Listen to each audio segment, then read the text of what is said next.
warahmatullahi wabarakatuh. Waalaikumsalam. Alhamdulillah rabbil alamin wassalatu wassalamu ala Rasulillah wa ala alihi wa sahbihi wa man wala. La haula wala quwata illa billah, amma ba'du.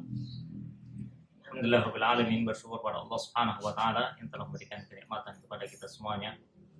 Salawat serta salam tercurah limpahkan kepada junjungan Nabi kita Muhammad sallallahu alaihi wasallam serta orang-orang yang senantiasa istiqamah mengikuti beliau dengan baik hingga yaumil qiyamah. Ma'asyiral muslimin rahimani rahimakumullah. Afwan, ana terlambat hampir 15 menit karena baru selesai sholat Jumat itu jam 12:30 kurang 5. Nggak tahu ini mundurnya itu keterlaluan gitu. Kirain khutbahnya panjang. Enggak, mulainya itu mau jam 12 baru mulai. Nunggu jamaahnya dari karyawan situ sama karyawan PT lain. Jadi Jumatan patungannya PT, emboy. Oke. Kita akan bahas sahabat yang mulia Az-Zubair ibnul Awwam. Az-Zubair ibnul Awwam radhiyallahu taala anhu. Sponsornya ini. Oke. Ma'asyiral muslimin rahimin rahimakumullah. Pernah dengar ya namanya Zubair bin Awwam? Ya. Zubair bin Awwam radhiyallahu taala anhu seorang sahabat yang mulia yang merupakan bagian dari pelindungnya Nabi sallallahu alaihi wasallam. Ya, Nabi sallallahu alaihi wasallam bersabda, "Inna likulli nabiyyin hawariyan." Sesungguhnya di setiap nabi itu pasti ada hawarinya. Atau hawari ya. Hawari itu pembela. Wa hawariyi Az-Zubair ibn al-Awwam. Dan adapun pelindungku, pembelaku adalah Zubair bin Awwam. Jadi Nabi SAW langsung mengatakan hawari, penolongku atau yang membantuku, yang melindungiku adalah Zubair bin Awwam. Sebagaimana perkataan Nabi Isa alaihissalam ketika Nabi Isa alaihissalam dikepung oleh orang-orang Yahudi untuk ditangkap dan disalib, maka Nabi Isa mengatakan qala man ansari ilallah, ya, siapa yang mau menjadi penolong, ya, maka Allah Subhanahu wa taala mengirimkan orang-orang yang menolong Nabi Isa alaihissalam. Ma'asyiral muslimin rahiman rahimakumullah. Zubair bin Awwam radhiyallahu taala seorang sahabat yang mulia yang mendampingi Nabi sallallahu alaihi wasallam dalam kiprah dakwah beliau.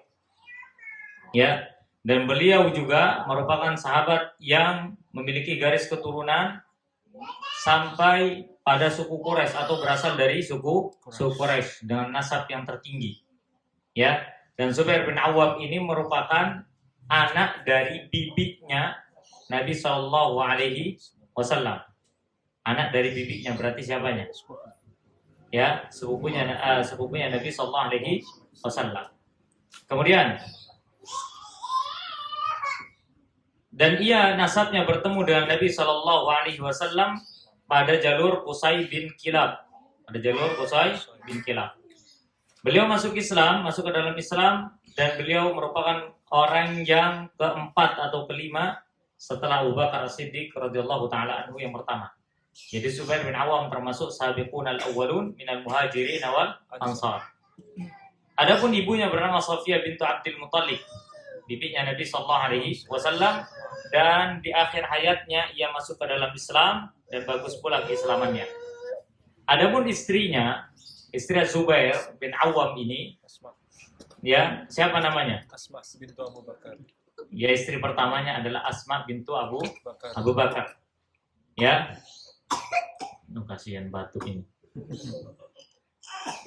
Ya, istri pertamanya adalah Asma binti Abi Bakar. Berarti kalau ada pertama ada Kedua. Nah, ada berapa, Bu?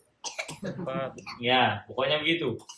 Pokoknya istrinya Zubair bin Awwam yang pertama adalah Asma bintu Abi Bakar radhiyallahu taala anha. Kemudian anak-anaknya, beliau memiliki anak-anak yang banyak. Dari Asma itu adalah Abdullah, ada Urwah ibnu Zubair, yang kemudian ada Al-Mundhir, ada Asim, ada Al-Muhajir, ada Khadijah Al-Kubra, ada Ummul Hasan, Aisyah, ya, dan ibu mereka adalah Asma binti Abu Bakar radhiyallahu taala. Kemudian ada lagi istri dari Zubair bin Awwam bernama Ummah bintu Khalid. Ummah bintu Khalid. Ada pula istri beliau, ya, yaitu Atiqah. Atiqah ini merupakan istrinya Zubair bin Awam yang terakhir. Jadi istri Zubair bin Awam yang terakhir adalah Atiqah atau Atikah. Ya. Ma'asyiral muslimin rahimin rahimakumullah. Lihat bagaimana Zubair bin Awam radhiyallahu taala anhu ketika masa mudanya. Beliau merupakan seorang pemuda yang memiliki perawakan yang tinggi, badannya tinggi, berkulit putih, wajahnya tampan. Ya, wajahnya tampan. Dan dulu teman sepermainannya adalah Thalhah bin Ubaidillah. Jadi teman mainnya Zubair bin Awam itu adalah Thalhah bin Ubaidillah. Sama siapa coba? Sama Asma binti Abi Bakar. Jadi Asma binti Abi Bakar dan Zubair itu merupakan teman main masa kecilnya. Zubair sama Thalhah itu paling seneng musilin Asma. Mek nangis gitu. Besaran nikah. Ya kan? Besaran nikah. Nah, maka itulah bagaimana Zubair bin Awam ya menikah dengan Asma binti Abi Bakar radhiyallahu taala anhu. Zubair bin Awam dalam rumah tangganya dikenal sebagai seorang laki-laki yang sangat-sangat memiliki sifat cemburu. Memiliki sifat pencemburu. Ya. Dan Asma binti Abi Bakar ini juga dikenal sebagai seorang wanita yang memiliki keunggulan di antara wanita-wanita sejamannya. Yang sepantaran sama dia ini kalah sama Asma binti Abi Bakar. Maka saat itu ketika dia sudah menikahi Asma, nah baru Zubair bin Awam ini begitu cemburu apabila istrinya begini dan begitu. Karena pada suatu ketika Asma binti Abi Bakar ini lagi membawa kurma ya beberapa kilogram di atas kepalanya ketika ia pulang dari kebun suaminya. Jadi Zubair bin Awam ini kan punya kebun. Zubair bin Awam ini punya kebun ya. Dan Zubair bin Awam ini orang kaya begitu. Nah, ketika dia pulang membawa beberapa kilogram kurma, maka berpapasanlah dengan Nabi Sallallahu Alaihi Wasallam. Dan Nabi menawarkan agar supaya Asma menunggangi untanya. Maka Asma tahu bahwasannya Zubair bin Awam ini adalah seorang suami yang cemburu. Maka ia tidak memenuhi tawaran Nabi Sallallahu Alaihi Wasallam. Maka ketika sampai rumah, baru diceritakan kepada Zubair bin Awam. Suamiku tadi aku begini begitu, kemudian ditawarkan oleh Nabi Sallallahu Alaihi Wasallam. Ya, maka Zubair mengatakan, ya sesungguhnya berat bagiku melihat dirimu mengangkat kurma daripada engkau menunggangi untanya Nabi Sallallahu Alaihi Wasallam. Artinya apa? Zubair mengizinkan Asma, ya membolehkan Asma untuk apa? Untuk menunggangi untanya Nabi Sallallahu Alaihi Wasallam. Tapi Asma tetaplah Asma seorang istri yang salihah. Dia senantiasa menjaga dirinya, dia senantiasa menjaga martabat suaminya, ya. Ia merupakan istri yang sabar terhadap suami dan anak-anaknya. Maka Allah Subhanahu wa taala berikan kepadanya keturunan yang baik, yang saleh dan salihah. Kemudian ma'asyiral muslimin rahiman rahimakumullah, nanti ada akhir kisah dari rumah tangga Zubair bin Awam dan Asma binti Abi Bakar. Zubair bin Awam ini termasuk orang yang pandai dalam berperang dan berjihad. Dia adalah orang yang senantiasa mengharapkan syahid. Ia akan berkorban untuk Nabi Sallallahu Alaihi Wasallam, hartanya dan jiwanya semuanya dikasih. Semuanya dikasih oleh Zubair bin Awam. Ya, Zubair bin Al-Awwam. Ia tidak pernah pandang bulu terhadap segala sesuatu.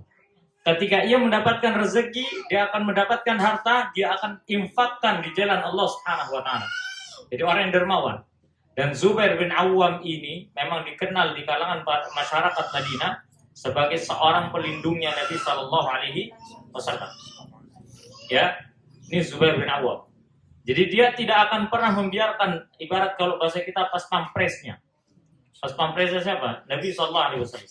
Dia tidak akan membiarkan siapapun menyakiti Nabi Sallallahu Alaihi Wasallam, kecuali pasti dia akan melindungi beliau Sallallahu Alaihi Wasallam. Pasti beliau akan membelanya sampai mati. Maka ikutlah ia beberapa perangan di antara adalah perang Badar. Kemudian di antaranya lagi adalah perang Uhud dan perang-perang bersama Nabi sallallahu alaihi wasallam. Nah, inilah Zubair bin Awam radhiyallahu taala anhu. Ma'asyiral muslimin rahimani wa rahimakumullah. Maka Zubair bin Awam ini disebut dengan Hawari atau pelindungnya Nabi sallallahu alaihi wasallam. Karena pada suatu ketika Nabi sallallahu alaihi wasallam pada suatu ketika Nabi sallallahu alaihi wasallam itu sedang berjalan bersama para sahabatnya. Dan tidaklah Nabi sallallahu alaihi wasallam berjalan kecuali Zubair bin Awam itu senantiasa mengambil posisi-posisi tertentu. Dia akan pindah ke sini, pindah ke situ, pindah ke sini, pindah ke situ. Tujuan adalah untuk mewaspadai sekitarnya. Oleh karena setelah itu Nabi sallallahu alaihi wasallam mengatakan, ya, Zubair adalah hawari, yaitu pelindungku. Zubair juga dikenal sebagai seorang tajir. Apa tajir? Apa tajir? Bukan kaya, pedagang. Bahasa Arabnya tajir itu artinya pedagang, bukan kaya. Ya, nah, seperti itu. Dan luar biasanya cara berdagangnya Zubair bin Awam ini adalah cara berdagang yang susah untuk ditiru. Apa? Setiap keuntungannya 50%-nya untuk infak. Wah, ini susah ditiru ini. Betulan, coba aja. Omset sebulan 5 juta, infaknya 2,5. Coba, sedep kan? Iya memang. Dan ini susah ditiru. Kalau Salman Al-Farisi itu sistem bisnisnya dibagi 3 kalau Salman Al-Farisi. Salman itu. Pertama, 1 bagian untuk makan, 1 bagian untuk infak, 1 bagian untuk modal. Ini cara bisnisnya siapa? Salman Al-Farisi. Ya. Kalau cara bisnisnya siapa? Abdurrahman bin Auf, sistem ecer. Grosir dan eceran. Siapa? Abdurrahman bin Auf. Itu pintarnya dia. Jadi sahabat itu ada cara-cara bisnisnya yang Allah berkahi cara mereka. Nggak ada ceritanya sahabat itu kalau bisnis pakai utang, bangun bisnis pakai utang, seumpama orang kalau bangun bisnis pakai utang itu sama aja, dia kayak jadi karyawan yang utang, sekalipun dia bosnya. Ya, nggak apa-apa pinjam ke bank, nanti antum ini kerja untuk bank berarti. Iya, beli rumah pakai bank, nggak apa-apa beli rumah pakai bank. Ya, kenapa? Karena itu aset, iya asetnya bank. Ya, bagi antum rumah itu mahal, tapi bagi bank rumah itu murah, semurah-murahnya. Lah, anak pernah ditawarin itu kredit emas. Loh, sampai berapa? 12 bulan. Nah, 12 bulan nanti begini-begini. Tanya, ngapain kredit emas kalau beli aja, enggak usah kredit. Oh, enak, bukannya aset, malah tambah enggak kerasa kalau kredit. Ya aset buat bank, bukan buat kita. Nah, seperti itu. Jadi jangan menempuh cara yang haram hanya untuk mencari uang. Ya. Jadi istri-istri kita itu insya Allah masih tahan untuk lapar. Tapi kita dan istri kita tidak akan pernah tahan dari api neraka. Maka orang-orang soleh terdahulu dari kalangan para tabi'in, ketika mereka akan berangkat bekerja, istri mengatakan, wahai suamiku, bekerjalah dengan cara yang benar. Karena sungguhnya kami bisa menahan rasa lapar, tapi kami tidak bisa merasakan pedihnya azab neraka. Ya. Kemudian beliau juga adalah seorang pencari syahid. Pencari syahid. Ada sebuah kisah menarik yang terjadi pada kehidupan Zubair bin Awam berkaitan masalah mencari syahidnya. Jadi Zubair bin Awam ini kan orang yang suka ikut perangnya, tapi tidak mati-mati gitu loh. Jadi ini ada sahabat itu kayak Khalid bin Walid kan. Khalid bin Walid itu perang tapi tidak mati-mati. Sekali perang habis 9 pedang. Kalau bisa kita katakan yang ngoyo, tapi dia pengen mati gitu loh. Pengen syahid itu. Tapi dia nangis pada saat akhir hayatnya. Kenapa? Karena dia wafat di atas kasurnya. Karena sakit. Bukan sakit karena perang, enggak. Sakit biasa, wafat. Maka kata Khalid, sungguhnya aku malu menghadap Allah. Ya, seumur hidupku kuhabiskan untuk perang, tidak ada sejengkal dari tubuh kecuali ada sabetan pedang. Sedangkan aku menjadi hamba Allah yang wafatnya di atas kasur. Dia malu menghadap Allah begitu. Udah mati-matian cari mati, tidak mati-mati malah. Sama kayak Zubair bin Awam. Nah, Zubair bin Awam ini luar biasa ya. Perang dia menang terus, dia hidup. Pulang tuh hidup udah. Ya. Maka pada suatu ketika, ini merupakan bagian dari perjalanannya yang tidak direncanakan dan ini takdir dari Allah Subhanahu wa taala. Zubair bin Awam ini kan menikah lagi. Ya, menikah lagi dengan seorang wanita bernama Atiqah atau Atikah. Nah, Atikah ini mungkin sampai pernah dengar ya, seorang wanita bernama Atikah. Atikah ini adalah seorang wanita yang sangat cantik. Wajahnya sangat cantik, seorang wanita yang menawan, yang salihah. Yang salihah. Dan dahulu pertama kali Atikah ini menikah itu pertama dengan anaknya Abu Bakar, namanya Abdullah. Abdullah bin Abi Bakar. Karena ini Abdullah bin Abi Bakar. Jadi Abdullah bin Abi Bakar ini anaknya Abu Bakar ya, sekelas anaknya Abu Bakar, bayangin. Ya, punya istri cantik sekali namanya Atikah. Sampai-sampai Abdullah ini lalai dari sholat. Pernah suatu ketika itu Abu Bakar itu kan kalau mau ke masjid, terus ngelewatin rumah anaknya, terus lihat anaknya itu sandalnya masih belum pergi ke masjid nih, sandalnya belum nyampe nih, orangnya pasti belum. Nah, pasti rumahnya diketok. Suruh apa? Diketok pergi. Suruh ke masjid. Suruh ke masjid.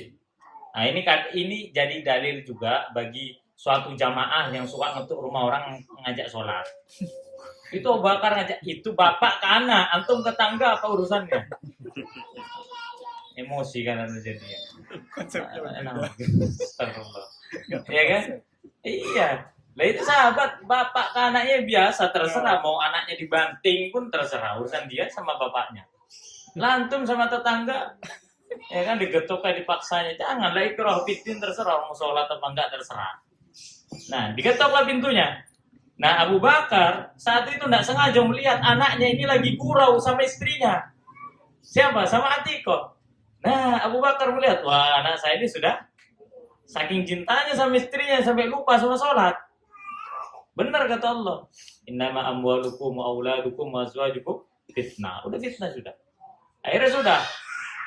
Abu Bakar pulang dari masjid, ngelihat anaknya berangkat, pulang dari masjid, dia mengatakan, "Wahai Abdullah, ceraikan istrimu." Ceraikan istrimu. Ini bukan berarti alasan, bapak boleh berarti minta anaknya cerai. Ya antum siapa? Ya kalau antum kayak Abu Bakar enggak apa-apa. Anak antum kayak Abdullah bin Abu Bakar enggak apa-apa. Istrinya kayak Atiqah enggak apa-apa. Kalau kondisi antum kayak Abu Bakar itu enggak apa-apa. Tapi kalau antum kondisinya pas-pasan ilmu dikit suruh anak nyerahin istrinya ya aneh. Ya kan? Seperti itu. Lihat Abu Bakar. Ngelihat anaknya enggak beres sholatnya, disuruh apa yang menjadi sebab anak itu enggak beres sholat, suruh hilangkan. Hatta itu istrinya. Wahai Abdullah, kamu ceraikan istrimu. Karena aku melihat dirimu lalai dari Allah Subhanahu wa taala karena sebab istrimu. Abdullah seorang anak yang taat kepada Allah dan Rasulnya serta kepada bapaknya. Diceraikan Atikah itu. Diceraikan dalam tak satu. Ya karena dia tahu mengakui kesalahannya. Ya ini salah ini sudah diceraikan. Lihat. Udah kan udah diceraikan. Nah, berlalulah beberapa hari sejak perceraian tersebut. Abu Bakar ini kadang keliling-keliling kan, keliling-keliling itu ngelihat anaknya Abdullah kadang berdiam diri di atas bukit bersenandung syair, patah hati lah galau.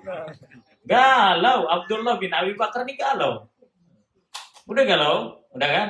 Baru Abu Bakar dia ngelihat anaknya, ya Allah kasihan banget sana kemari.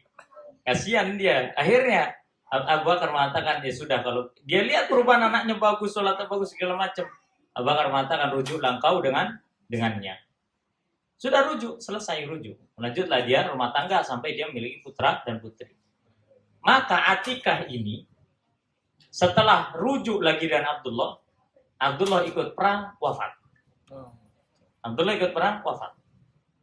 Setelah Abdullah bin Abi Bakar ini wafat, maka Atikah ini ya dinikahi oleh Zaid bin Khattab, saudaranya Umar bin Khattab. Dinikahi. Nah, setelah pernikahan itu, beberapa bulan kemudian, Zaid bin Khattab ikut perang, wafat lagi. Wafat. Nah, baru setelah Zaid bin Khattab ini wafat, Maka Atikah ini dinikahi oleh Umar bin Khattab. Oleh Umar bin Khattab, saudaranya kan. Nah, ipar itu makanya dalam hukum Islam itu ipar bukan mahram. Bukan mahram ipar itu. Nah, Umar bin Khattab menikah dengan Atikah. Baru setelah itu apa? Wafat lagi. Syahid lagi. Dibunuh oleh Abu Lu'lu'ah al-Majusi. Baru setelah Umar bin Khattab itu wafat, datanglah Ali bin Abi Thalib untuk melamar siapa? Atikah. Melamar Atikah. Ya. Kemudian, tapi Atikah ini masang syarat ke Ali bin Abi Thalib, tolong kalau mau nikah sama saya jangan ikut perang. Karena takut nanti mati lagi, wafat lagi suaminya, ya kan? Kasihan gitu loh, bukan kasihan sama suaminya. Tapi Ali bin Abi Thalib seorang singa padang pasir, ya kan? Ya, di peperangan dia adalah orang hebat, ya enggak mau. Ya sudah, mendingan mundur, cari yang lain aja yang mengizinkan saya untuk berjihad. Nah, baru setelah itu Atikah dinikahi oleh Zubair bin Awam. Nah, ketika Atikah nikah sama Zubair bin Awam, barulah Asma cemburu. Lah kan gimana? Lawang ini kan mantan istri abangnya. Siapa abangnya? Abdullah bin Abi Bakar, betul nggak? Iya, dulu ipar ya, kok sekarang malah jadi saingannya kan gitu. Dan itu merupakan romansa rumah tangga. Akhirnya cerailah Zubair bin Awam dengan Atikah. Dengan siapa? Dengan Asma binti Abi Bakar. Setelah Asma binti Abi Bakar dan Zubair bin Awam mengarungi rumah tangganya selama 28 tahun. Cerai. Ya memang sad ending. Tapi semuanya itu adalah kebaikan. Ya? Iya. Ya, jadi seperti itu. Maka Zubair bin Awam setelah menikah dan Atikah, setelah bercerai dan Asma, dia menikah dulu dan Atikah. Baru setelah menikah dan Atikah cerai sama Asma. Cerai sama Asma. Bagaimanapun Asma tetap cemburu juga. Loh, suaminya cemburu, ya Asma juga bisa cemburu kan gitu. Akhirnya apa? Cerai. Nah, setelah bercerai dengan Asma itu, baru beberapa bulan kemudian Zubair bin Awam, sang pencari syahid untuk menjadi syuhada, wafatlah ia di jalan Allah Subhanahu wa taala dalam keadaan syahid. Oleh karenanya para ulama mengatakan Allah itu ketika melihat rencana hambanya tertancap kuat dalam hatinya, bagaimanapun cara hamba itu untuk mendapatkannya, tetap semuanya sesuai dengan ketentuan Allah Subhanahu wa taala. Intinya adalah ketika kita itu memiliki keinginan, maka gantungkanlah kepada Allah Subhanahu wa taala. Maka kata Allah apa? Wa idza azamta fatawakkal 'ala Allah. Kalau kita sudah berazam, bertekad bulat untuk melakukan segala sesuatu yang kita inginkan, tawakal sama Allah, gantungkan sama Allah. Jangan gantungkan sama manusia, dalam usaha kita jangan. Tetap berusaha, gantungkan sama Allah Subhanahu wa taala sudah. Kenapa? Karena cara Allah itu lebih indah. Terkadang seorang pengen syahid begini nggak dapat kan? Tapi ada cara Allah kepada Zubair bin Awam. Dia dinikahkan oleh Allah dengan seorang wanita yang sangat cantik jelita, kemudian sempurna rezekinya, Allah sempurnakan rezekinya. Kemudian setelah itu apa? Allah wafatkan dia dengan kenikmatan menjadi seorang syuhada di medan perang. Ya. Adapun Asma binti Abi Bakar radhiyallahu taala anha, dia menjadi seorang ibu single parent. Dia nggak nikah lagi. Atikah juga nggak nikah lagi habis itu. Kenapa? Karena dia takut nanti kalau nikah wafat lagi suaminya. Dan itu ternyata lumrah ya, ketakutan seorang wanita itu lumrah. Kemudian Asma binti Abi Bakar itu menghidupi anak-anaknya, menjadi seorang ibu single parent, benar-benar mendidik anaknya seorang laki-laki dari Abdullah bin Zubair, Arwah bin Zubair, dan semuanya jadi ulama. Coba sendirian, lu bayangin, ibu sendirian didik anaknya jadi ulama, yang laki, ndak yang perempuan. Abdullah bin Zubair ini panglima perang, menjadi khalifah di fase Makkah dulu setelah kejadian Ali bin Abi Thalib radhiyallahu taala anhu. Ya, setelah Ali bin Abi Thalib radhiyallahu taala anhu, Abdullah bin Zubair ini sebagai khalifah di Mekah. Adapun Urwah bin Zubair adalah seorang tabi'in yang menjadi ulamanya para tabi'in. Kemudian ma'asyarul muslimin rahimakumullah, Zubair bin Awam radhiyallahu taala anhu merupakan seorang sahabat yang dikenal sebagai orang yang pandai dalam bernegosiasi dengan musuh. Jadi Zubair bin Awam ini pintar kalau suruh negosiasi sama musuh itu nggak ada takut-takutnya, udah gitu aja. Makanya dalam peperangan itu harus ada utusan-utusan yang pandai dalam bernegosiasi, yang pintar. Ya, dan itu merupakan bagian dari strategi melawan musuh. Maka begitu pula dengan Nabi SAW, di antara yang sering ditunjuk untuk bernegosiasi dengan musuh adalah Zubair bin Awam. Kemudian setelah itu Allah Subhanahu wa taala mewafatkan dirinya dalam keadaan syahid, ya. Dan beliau radhiyallahu taala anhu wafat pada hari Kamis. Ya, pada hari Kamis pada tanggal 10 dari Jumadil Ula, ya, pada tahun Sitawasalasin 36 Hijriah. Dan beliau usia beliau saat itu adalah berusia sab'awasitun. Apa sab'awasitun? 67. Bayang di usia 67 masih mampu untuk berjihad, untuk berperang. Berarti fisiknya sahabat ini apa? Prima, nggak gampang sakit. Gitu loh. Makanya orang ini, anak-anak muda nih kadang lucu-lucu, semangat jihad. Antum kena demam aja nggak berangkat sholat, semangat jihad. Antum saya gigi aja ngeluhnya minta ampun, ya kan?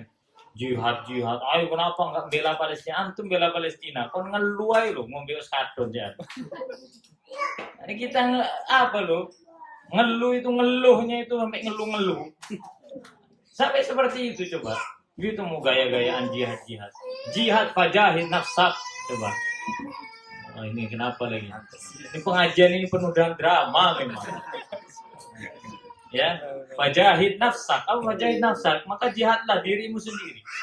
Ya, semoga Allah Subhanahu wa taala senantiasa meridai Zubair bin Awam radhiyallahu taala anhu, ya, seorang sahabat yang dikatakan oleh Nabi sallallahu alaihi wasallam, sesungguhnya ada 10 sahabat yang masuk surga, diurut sama Nabi. Abu Bakar fil jannah, Umar fil jannah. Kemudian siapa lagi? Utsman fil jannah, Ali fil jannah. Kemudian Zubair bin Awam fil jannah, Abdurrahman bin Auf fil jannah. Maka semua disebutkan. Maka masuklah beliau pada kalimat al-asyratul mubasysyaruna bil jannah, yaitu 10 orang yang diberikan kabar gembira untuk masuk surga. Tapi luar biasanya, kalau sahabat dikasih kabar masuk surga itu bukannya tambah males. Kalau kita, Pak, Bu, sampai ndalah pasti masuk surga.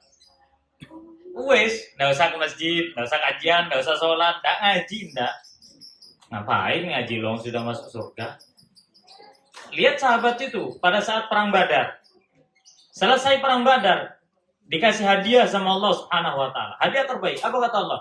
If'alu ma syi'tum faqad ghafartu lakum.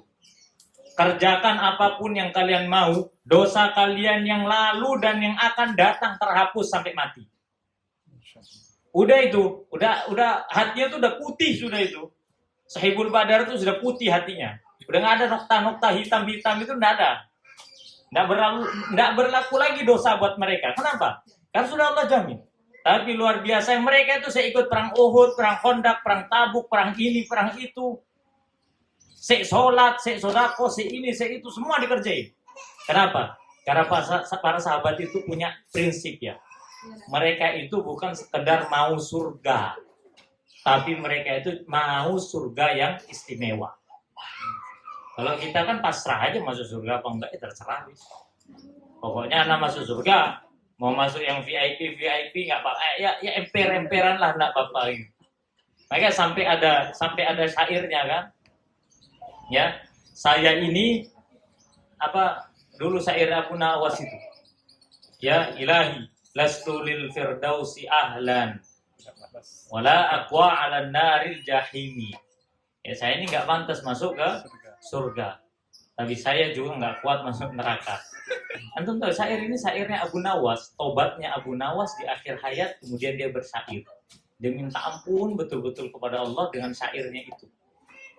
Ya.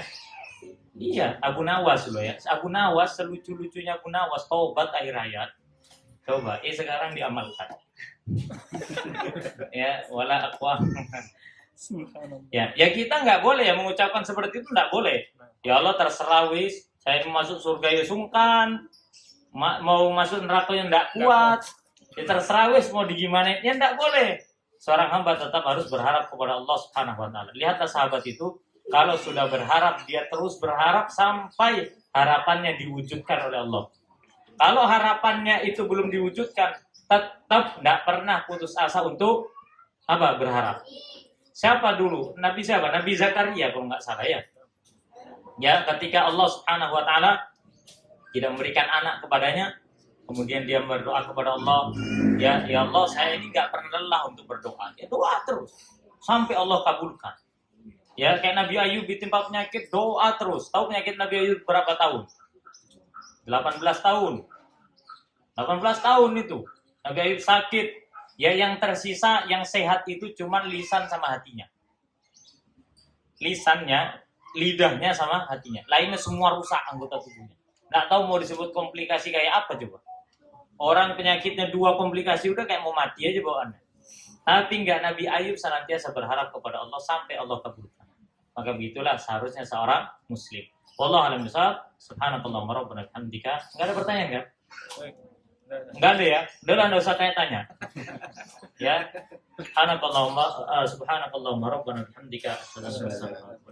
Assalamualaikum warahmatullahi wabarakatuh. Waalaikumsalam.